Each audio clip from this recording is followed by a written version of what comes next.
Hello, 大家好. Барлықтарыңызға сәлем. Сіздермен бірге сіздердің достарыңыз жай ғана А. Бүгін біз Қытай тіліндегі сөз тіркестері чың, үй туралы өтетін боламыз. 那我们开始吧. Онда біз бастайық. Жалпы сөз тіркестері дегеніміз ғылыми тілде фразеологизм деп аталады. Ал ол фразеологизм сөздер семантикалық ішкі мағыналық жағынан бір-бірімен байланысқан сөз тіркестері мен сөйлемдердің ортақ атауын айтуымызға болады. Мысалы, қазақ тілінде а тізін суытпау деген сөз біздегі тез деген сөзбен мағыналас болып келеді. Жаңа айтып кеткенімдей, Қытай тіліндегі фразеологизмдер чың, үй деп аталады. Чың дегеніміз екінші тонда, үй үшінші тонда. Жалпы Қытай тіліндегі лексиканың ішінде чың үйлер фразеологизмдердің саны 5000-нан астам болып табылады екен, және де олардың ішіндегі 96%-ы 4 иероглифтардан құралған болып табылады. Сонымен қоса 3 иероглифтардан да тұратын 5 иероглиф, 6 және 7 иероглифтардан да құралатын фразеологизмдерді көруімізге болады. Бірақ та 4 иероглифтан келетін фразеологизмдер өте танымал және де саны жағынан өте көп.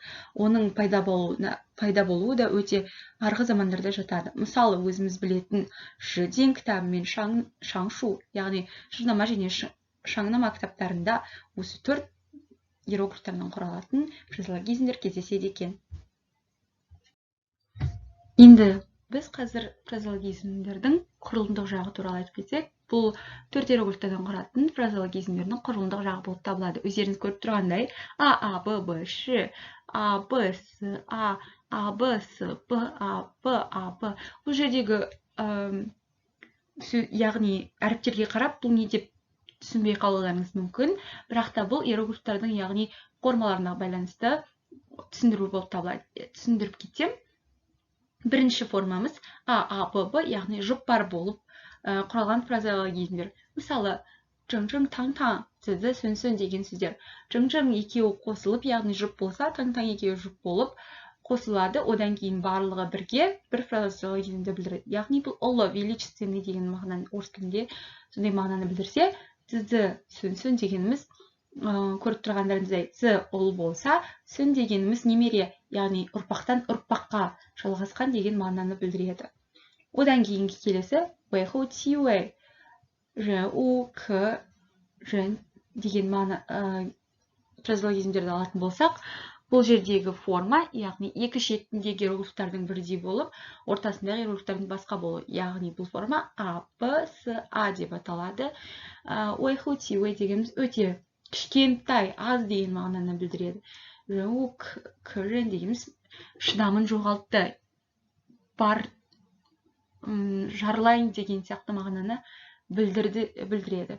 Одан кейін келесі біздің мысалымыз цзыран, аран деген мағынаны білдірген фразеологизмді алсақ болады. Бұл жердегі формасына келетін болсақ, А, Б, С, Б деген форма, яғни ортасындағы мен шетіндегі иероглифтардың ұқсас болып келу. Бұл фразеологизм аудармасы туралы айтатын болсақ, бұл орыс тілінде естественно, табиғи деген сөзге қарай келеді.